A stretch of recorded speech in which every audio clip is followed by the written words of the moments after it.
Hello, नमस्कार। आज हम बनाएंगे मैंगो शेक। इसमें मैंने आम लिया है, इसको मैं छील के क्रश करूँगी। और ये बादाम है, दूध है, चीनी और ये काजू। अब मैं इसको छीलूँगी और छोटे छोटे पीस करूँगी इसके, और इनको छोटा छोटा मैं काट के तैयार करती हूँ। ये हमारे काट के तैयार हो गए। ये मैंने आम काट के तैयार किया है, ये बादाम है, ये काजू। और मैं तो इसको तैयार करती हूँ, फिर आपको दिखाती हूँ। ये मैं 2 चम्मच इसमें चीनी डालूंगी।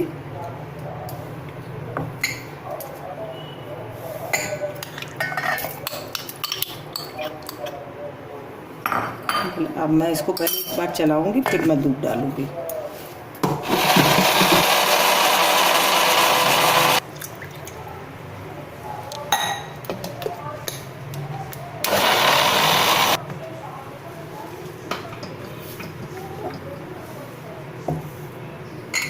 देखिए हमारा बन के तैयार हो गया।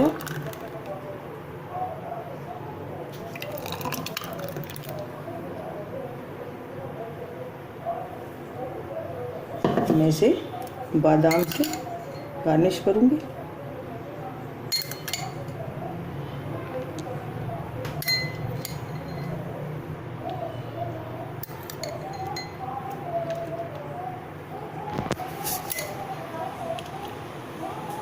ये बनके हमारा तैयार है।